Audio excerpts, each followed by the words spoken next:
I had that exact, like I was watching my thoughts, and then I was, all of a sudden I was like, those aren't even, that's not reality. And I was like, I was totally believing that it was real and important. And there was, I guess maybe that was how, like, some wider awareness or some detachment from, and I could still see them, and I could still see the impact of the situation it was my current experience that I was like, oh, I was believing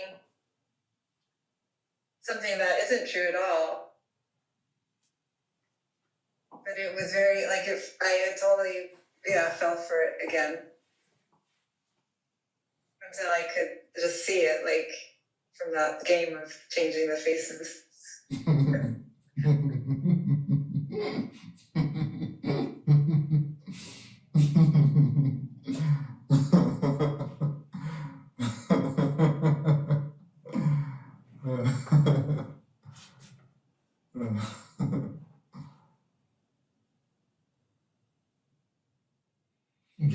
In my experience, the only permanent change, if it can be said to be permanent, because there's only impermanence, but if there is impermanence,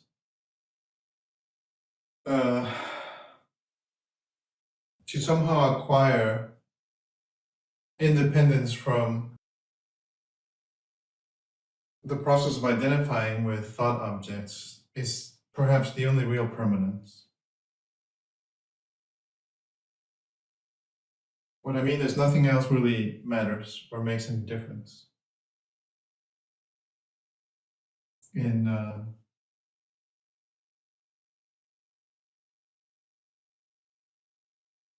terms of enjoying one's existence and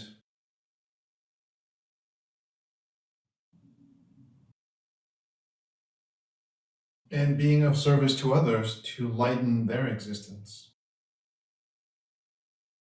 It's the only real shift of, you could say, consciousness that makes any difference.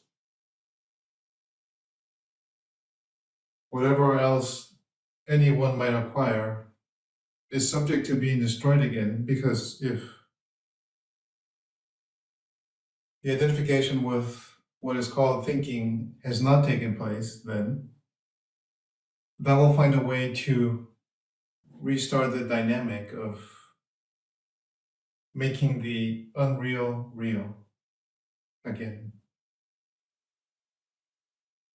To really cultivate a concrete attitude to zeroing in on this as really the only important, relevant, and fruitful endeavor in life.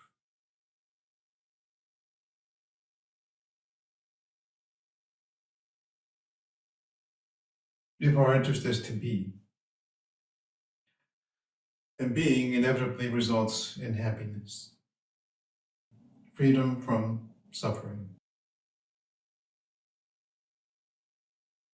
But if my main interest is to do things or to have things, then it's not so important.